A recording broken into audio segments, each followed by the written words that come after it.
രാവിലെ 5:45 പോകുന്നേ.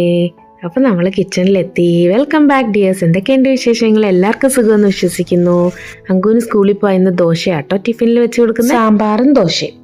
എണ്ണീറ്റപ്പോൾ മുതൽ പുറത്ത് നല്ല അസല് മഴയാ.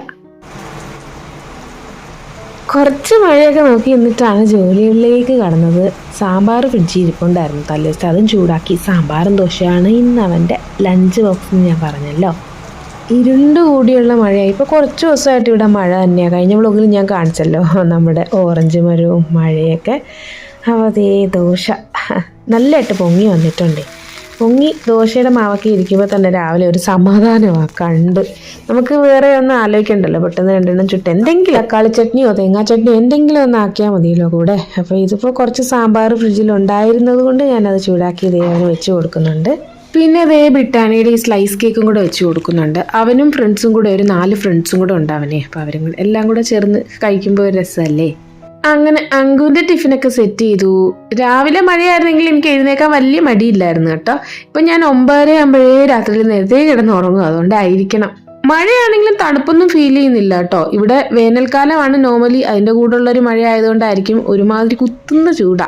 അപ്പോൾ പുറത്ത് ഞാൻ കാണിച്ചു തരാം. രണ്ടും കൂടി തന്നെ കിടക്കുക. മഴ ഇങ്ങനെ ചാറിക്കൊണ്ടേ ഇരിക്കും. എത്ര മഴ ചാറിയാലും എനിക്ക് തണുപ്പ് ഫീൽ ചെയ്യുന്നില്ല കേട്ടോ. ഭൂമി തണുക്കുന്ന മഴയൊന്നുമല്ല, പക്ഷെ മഴ എന്നെ എപ്പോഴും ഇങ്ങനെ ചാറിക്കൊണ്ടിരിക്കുന്നുമുണ്ട്. ഇടയ്ക്ക് വെയിൽ വരുന്നുണ്ട്. ആകാശം കലങ്ങി മൂടി കെട്ടിക്കിടക്കുക.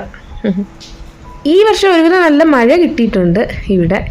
സാധാരണഗതിയിൽ ഇവിടെ മഴ കുറച്ച് കുറവുള്ള ഏരിയ, പക്ഷേ ഇപ്രാവശ്യം ഒരുവിധം നല്ല മഴ കിട്ടിയിട്ടുണ്ട്. പുറത്തൊന്നും ഒരു മനുഷ്യരില്ല. സാധാരണ മാലി നമ്മുടെ ടൈഗർ ബയ്യ വരുന്ന പുള്ളിക്കാരനെ ഇന്ന് കാണുന്നില്ല. കാറൊക്കെ ക്ലീൻ തുടയ്ക്കാനൊക്കെ വരുന്ന അവരെ ഒന്നും കാണുന്നില്ല, ആരെയും കാണുന്നില്ല. എല്ലാം നല്ല സൈലൻ്റ് ആയിട്ടിരിക്കുമായിരുന്നു രാവിലെ. സ്കൂൾ ബസ്സുകൾ വന്നു തുടങ്ങുമ്പോൾ പിന്നെ ആകെ ബഹളമാവും. 3-4 സ്കൂളിൻ്റെ ബസ്സുകൾ ഇതിലേക്കൂടെ വന്നു പോകുന്നുണ്ടേ. നമ്മുടെ ജെയ്ഡ് പ്ലാന്റ് പുറത്ത് തന്നെ ഇരിക്കുക. അതിപ്പോൾ ഞാൻ വെള്ളം ഒഴിക്കത്തില്ല കേട്ടോ, അതങ്ങനെ വെച്ചേക്കും. മഴവെള്ളമൊക്കെ വീഴുന്നുണ്ടെന്ന് തോന്നുന്നു. അങ്ങനെ പോവുക. രാത്രി ഇപ്പോൾ കുറേ നാളായിട്ട് രാവിലത്തെ ബ്രേക്ക്ഫാസ്റ്റ് പാലിൽ മുസ്ലി ഇട്ടാണ് കേട്ടോ കഴിക്കുന്നത്. ഞാനും ഇന്ന് അത് തന്നെയാണ്. ഇടയ്ക്കിടയ്ക്ക് ഞാനും ഇത് തന്നെയാണ്. പാലിനകത്ത് കുറച്ച് മുസ്ലി ഇട്ട് നമ്മുടെ ഡ്രൈ ഫ്രൂട്ട്സ് ഞാൻ നേരത്തെ കാണിച്ചിട്ടുണ്ടല്ലോ, ബെറീസ്, അതൊക്കെ ഇട്ടിട്ട് വയറ് ശരിക്കും നന്നായിട്ട് നിറയും കേട്ടോ ഒരു നേരം. ഇന്ന് നമുക്ക് ഉച്ചയ്ക്ക് ലഞ്ചിനൊരു തക്കാളി രസം വയ്ക്കാം. കുറേ നാളായി രസം വെച്ചിട്ട്. പിന്നെ എനിക്കൊരു കഥ പറയാനുള്ളത് എന്താണെന്നറിയോ, നമ്മൾ താമസിക്കുന്ന കടുക് പാടത്തിന് നടുക്കാൻ, നമ്മുടെ ചുറ്റും കടുക് പാടം, പക്ഷെ ഇവിടെ കടുക് കിട്ടാൻ പാടാണ്. ഇവിടെ കടുക് ചോദിക്കുമ്പോൾ ഈ സാധനം കിട്ടുന്നത്. ഇത് ശരിക്കും റായാണ്, കുഞ്ഞു കടുക്. നമ്മുടെ നാട്ടിൽ നിങ്ങൾ കണ്ടിട്ടുണ്ടോ എന്ന് എനിക്കറിയത്തില്ല. ഞാൻ ഇവിടെ വന്നിട്ടാണ് ഇത് കാണുന്നത്. നമ്മൾ സർസോം എന്നാണ് ശരിക്കും കടുകിന് പറയുന്നത്, ഇതിന് റായി എന്ന്. നമ്മൾ സർസോം എന്ന് പറഞ്ഞാൽ ഇവർ ഇതാണ് എടുത്തു തരുന്നത്. കാരണം മറ്റേ കറുത്ത നമ്മുടെ കടുക് ഇവിടെ എനിക്ക് തോന്നുന്നു കച്ചവടം ഇല്ലാത്തതുകൊണ്ടാണോ, വളരെ റെയറായിട്ട് കിട്ടാറുണ്ട്. അത് ലൂസായിട്ടൊക്കെയാണ് കിട്ടുന്നത്. എനിക്ക് അത്ര എന്തോ അത് കാണുമ്പോൾ തന്നെ ഒരു വൃത്തിയില്ലാത്ത ഫീൽ ചെയ്യും, കഴുകി ഉണക്കിയൊക്കെ എടുക്കുന്നത്. അപ്പം ഞാനിപ്പോൾ സർസോം നമ്മുടെ ശർമാജിയുടെ കടയിൽ എഴുതിയപ്പോൾ എനിക്കിത് ഈ സംഭവം കൊണ്ട് നമ്മുടെ കൂരക് പോലെ ഇരിക്കുന്ന കുഞ്ഞത് പൊട്ടിക്കുമ്പോൾ കണ്ടോ, കുഞ്ഞു കുഞ്ഞു കുഞ്ഞു മണികളാണേ. ഒരു സുഖമില്ല, ഒരു ടേസ്റ്റും ഇല്ല. എന്തായാലും ഞാൻ നമ്മുടെ കടുക് തീർന്നുകൊണ്ടേ ഞാനത് പൊട്ടിച്ചിട്ട് തക്കാളി നന്നായിട്ടൊന്ന് വഴറ്റി 2 തക്കാളി എടുത്തിട്ടുണ്ട്. കുഞ്ഞു തക്കാളിയായിരുന്നു, നല്ല പഴുത്തതായിരുന്നു. പിന്നെ നമ്മുടെ മസാലാസൊക്കെ രസത്തിൻ്റെ പൊടികളൊക്കെ ഇട്ടിട്ട് ചെറിയ രീതിയിലെ പച്ചമണമൊക്കെ മാറ്റി വാട്ടിയെടുത്ത് പുളി വെള്ളത്തിൽ പിഴിഞ്ഞ് പുളിവെള്ളം ഒഴിച്ച് ഇളക്കിയിട്ട് ആവശ്യത്തിന് കുറച്ചും കൂടെ വെള്ളം ഒഴിച്ച് ആവശ്യത്തിന് ഉപ്പും ചേർത്ത് കൊടുത്ത് നന്നായിട്ട് അങ്ങ് തിളപ്പിച്ചെടുക്കാം. ശരിക്കും ഇതൊരു തക്കാളി സൂപ്പ് പോലെ ഞാൻ ഇന്ന് വെച്ചത്. നമുക്ക് ട്രെയിനിൽ നിന്നൊക്കെ പണ്ട് ഞാൻ രാജധാനിയിൽ ഒരു വട്ടം പോയപ്പോൾ ഇതുപോലത്തെ ഒരു തക്കാളി സൂപ്പായിരുന്നു കിട്ടിയത്. അപ്പോൾ അത് എന്തായാലും സൈഡാക്കി സെറ്റാക്കി. മഴയത്തൊക്കെ നല്ല വയറിനൊക്കെ. പിന്നെ ഈ ചീര ഞാൻ ലാസ്റ്റ് നമ്മുടെ വ്ളോഗിൽ കാണിച്ചിരുന്നല്ലോ, ചുമന്ന ചീര. അത് ഈ ഒരു 3 മാസത്തെ നമുക്കിവിടെ കിട്ടത്തുള്ളൂ. ഇവിടെ ലാൽ സാഗ് എന്നാണ് അതിന് പറയുന്നത് കേട്ടോ, ചുമന്ന ചീര. അത് നമ്മുടെ നാട്ടിൽ അത്ര വലിയ അടിപൊളി ഇലയൊന്നും അല്ല, എങ്കിലും നമുക്കിത് ഇതെങ്കിലും കിട്ടുന്നല്ലോ എന്ന് പറഞ്ഞ് എനിക്ക് ഒത്തിരി ഇഷ്ടമുണ്ട്. ഞാനത് ഒന്ന് ഉപ്പേരി ഉണ്ടാക്കുക. ഞാൻ കഴിഞ്ഞ വ്ളോഗിൽ നമ്മുടെ തേങ്ങ ഇട്ടിട്ടുള്ള തോരനായിരുന്നു കാണിച്ചത്. ഇത് ജസ്റ്റ് മെഴുക്കുവരട്ടി പോലെ ചീര ഉപ്പേരി കണ്ടോ. ജസ്റ്റ് ഉള്ളിയും നമ്മുടെ വെളുത്തുള്ളി ഒന്ന് ചതച്ചിട്ടിട്ടേ ചെറുതായിട്ട് മഞ്ഞപ്പൊടിയും മുളകുപൊടിയും ഉപ്പിട്ട് ജസ്റ്റ് ഒന്ന് വാട്ടിയെടുക്കത്തേ ഉള്ളൂ. നെയ്ക്കകത്താണ് ഏറ്റവും ടേസ്റ്റ്, അല്ലേ വെളിച്ചെണ്ണ. നല്ല ടേസ്റ്റായത്. അപ്പോൾ ഇതൊക്കെ ശരിക്കും നല്ലതാണ്. ഇപ്പോൾ ഒരു കൂളിംഗ്, നമ്മുടെ ശരീരം ഒന്ന് കൂളാവണം കേട്ടോ. ഈ മഴയൊക്കെ പെയ്യുന്നുണ്ടെങ്കിലും നമുക്ക് ചൂടുണ്ട്. എനിക്ക് അകത്ത്, അതായത് എനിക്ക് ഉള്ളിൽ ചൂട് ഫീൽ ചെയ്യുന്നുണ്ട്. അപ്പോൾ എനിക്ക് കുറച്ച് കൂളിംഗ് ആയിട്ടുള്ള ഫുഡാണ് ഞാൻ കഴിക്കാൻ ഇപ്പോൾ ഇഷ്ടപ്പെടുന്നത്. അപ്പോൾ എനിക്ക് വെറുതെ തൈര് കഴിക്കുന്നതിനെക്കാട്ടി ഞാൻ നമ്മുടെ ലോക്കി എന്ന് ഇവിടെ പറയും, ഗിയാന്ന് ചില സ്ഥലങ്ങളിൽ, എനിക്കൊന്ന് പഞ്ചാബിലൊക്കെ ഗിയാന്നാണ് പറയുന്നത്, ഇവിടെയൊക്കെ ലോക്കി എന്ന് പറയുന്നത് നമ്മുടെ ചൊരയ്ക്ക. അത് ഇങ്ങനെ ഒന്ന് ജസ്റ്റ് ഞാൻ ഗ്രേറ്റ് ചെയ്ത് തൈര് ഒഴിച്ചിട്ട് കുറച്ച് വെള്ളമൊക്കെ ഒഴിച്ച് അങ്ങ് കഴിക്കുക. ഇത് ശരിക്കും എല്ലാവർക്കും ഇഷ്ടപ്പെടണമെന്നില്ല, അതൊന്ന് വഴറ്റിയിട്ട് വേണമെങ്കിൽ അങ്ങനെയും ചേർക്കാം. പക്ഷേ എനിക്കിങ്ങനെ ഇഷ്ടമായതുകൊണ്ട് ഞാൻ പറഞ്ഞാൽ എനിക്ക് ഉള്ളിൽ തണുക്കാൻ വേണ്ടിയാണ് ചോറിൻ്റെ ചോറ് ഞാൻ കുറച്ചേ എടുക്കുന്നുള്ളൂ. കൂടുതലും ചീരയും നമ്മുടെ ആ റൈത്തയുണ്ടല്ലോ അതും കൂട്ടി കഴിക്കാമെന്ന് വിചാരിക്കുക. എനിക്കെന്തോ ഞാൻ പറഞ്ഞല്ലോ, അകത്തുനിന്ന് ചൂടുകളവുന്നുള്ള ബോഡി ഒന്ന് കൂളാക്കുന്ന എന്തെങ്കിലും ഫുഡ് കഴിക്കാമെന്ന് വെച്ചിട്ടാണ് ഇങ്ങനെയൊക്കെ ചെയ്യുന്നത്. പിന്നെ അങ്കൂന് ഞാൻ കുറച്ച് ചിക്കൻ വേവിച്ചിട്ടുണ്ടായിരുന്നു, അതിങ്ങനെ ഷ്രെഡ് ചെയ്ത് നമ്മുടെ കോഫി ഹൗസിൽ നിന്ന് കിട്ടത്തില്ലേ ചിക്കൻ ഓംലെറ്റ് ഒക്കെ, ബീഫ് ഓംലെറ്റ്, ചിക്കൻ ഓംലെറ്റ് എന്നൊക്കെ. അപ്പോൾ ഞാൻ വിചാരിച്ച് ഒരെണ്ണം ഇങ്ങനെ ഉണ്ടാക്കി കൊടുത്താലേ അങ്കൂനിൻ്റെ ആക്കിയൊക്കെ ഇഷ്ടം, എനിക്കിത് അത്ര ഇഷ്ടമില്ല. അപ്പോൾ ഞാനത് ആ ചിക്കൻ ഷ്രെഡ് ചെയ്ത് അതിനകത്തോട്ട് മുട്ടയൊക്കെ ഇട്ടിട്ട് ഇങ്ങനെ നമുക്ക് സെറ്റ് ചെയ്തെടുക്കാം. പക്ഷേ ഇത് നല്ലതെന്നാണ് അവർ പറയുന്നത്. എനിക്ക് പക്ഷേ എന്തോ മസാല ഓംലെറ്റ് ആണെന്നാണ് ഇത് അവിടെ ചെന്നാൽ നമുക്ക് കിട്ടുന്നത്. പക്ഷേ എനിക്കിത് അത്ര ഇഷ്ടമില്ല. അവർക്ക് എന്തായാലും രണ്ടുപേർക്കും കൂടി ഇത് സെറ്റാക്കി. ഞാൻ സിമ്പിളായിട്ട് കുറച്ച് ചോറിൽ ആ രസം ഒഴിച്ച് നമ്മുടെ റൈത്തയും ചീര ഉപ്പേരി മെഴുക്കുവരട്ടി ഉണ്ടല്ലോ അതൊക്കെ കൂട്ടി കഴിച്ചു.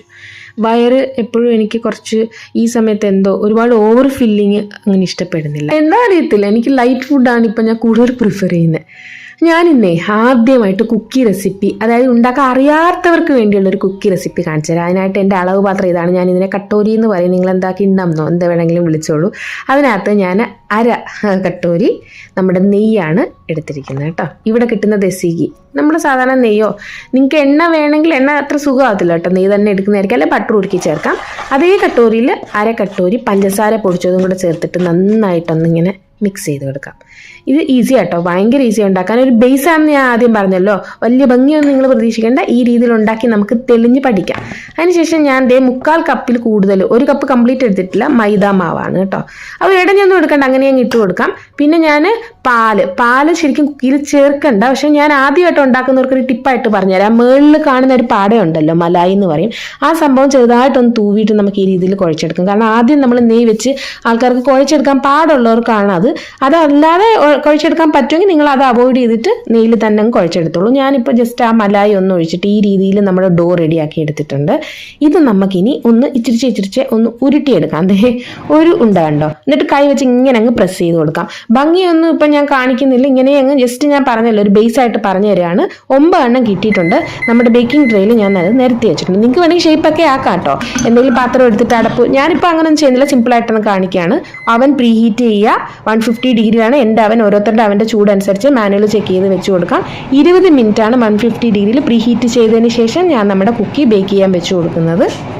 ഇതിനകത്ത് ബേക്കിംഗ് പൗഡറോ ബേക്കിംഗ് സോഡയോ വേറെ ഒന്നും ചേർത്തിട്ടില്ല കേട്ടോ. വേണമെങ്കിൽ നിങ്ങൾ ഒരു നുള്ളു ഉപ്പ് ഇട്ട് കൊടുത്തോളൂ. ഞാൻ പക്ഷേ അതുപോലും ഇന്ന് ഇട്ട് കൊടുത്തില്ല. സിമ്പിളായിട്ട്, ഞാൻ പറഞ്ഞില്ല സിമ്പിൾ റെസിപ്പിയാണ്. അപ്പം സംഭവം അത് സെറ്റായിട്ടുണ്ട്. നല്ല ചൂടാട്ടോ, കാരണം ഇരുമ്പല്ലേ വഴുത്തിരിക്കുകയാണ്. കുറച്ചൊന്ന് ആറട്ടെ. കുക്കി എപ്പോഴും നന്നായി ആറിയതിന് ശേഷം എടുക്കാവൂ. നമ്മൾ ഇറക്കുമ്പോൾ വിചാരിക്കും ഇത് എന്താ ഇങ്ങനെ പതുപതി ഇരിക്കുന്നുണ്ട്, ബിസ്ക്കറ്റ് ടൈപ്പ് ആയിട്ടില്ല. പക്ഷേ വിഷമിക്കേണ്ട, ഇരിക്കും തോറുമാണ് അത് സെറ്റാവുന്നത്. അപ്പം നന്നായിട്ട് ആറട്ടെ. കേക്കിനെക്കാട്ടും ക്ഷമ വേണം കുക്കി നമുക്ക് ആറ്റിയെടുക്കാൻ, എന്താ പറയുക, തണുത്തെടുക്കാൻ. അപ്പം നന്നായിട്ട് നമ്മുടെ കുക്കി തണുത്തതിന് ശേഷമാണ് ഞാൻ കാണിക്കുന്നത്. ദേ നിങ്ങളൊന്ന് നോക്കിയേ, നല്ല ബേസ് കുക്കി ആട്ടോ. ഇത് ഒന്നുമില്ല, സിമ്പിൾ ഈസി. ഉണ്ടാക്കാൻ അറിയാത്തവർ ആദ്യം ഇങ്ങനെ സ്റ്റാർട്ട് ചെയ്യൂ, പിന്നെ നമുക്ക് നെയ്യൊക്കെ വെച്ച് കുഴച്ച് റെഡിയാക്കി ഡോ റെഡിയാവും തനിയെ. അപ്പം ആദ്യം ഇങ്ങനെയുള്ളത് നമ്മുടെ പിള്ളേർക്കൊക്കെ ഉണ്ടാക്കി കൊടുക്കുക, എന്ത് എളുപ്പമല്ലേ. ആട്ടയൊക്കെ വെച്ച് ഉണ്ടാക്കാം. അപ്പം ഞാൻ ബേസായിട്ടൊന്ന് കാണിച്ചിട്ട് ഇനി ഓരോ കുക്കി റെസിപ്പി ഞാൻ ഇട്ട് തരാം കേട്ടോ. ഇത് സിമ്പിൾ ഈസിയാണ്. ഇത് ബിസ്ക്കറ്റായി വന്നിട്ടുണ്ട് കണ്ടോ. പൊട്ടിക്കുമ്പോൾ നിങ്ങൾക്ക് കാണാൻ പറ്റുമോ അറിയത്തില്ല.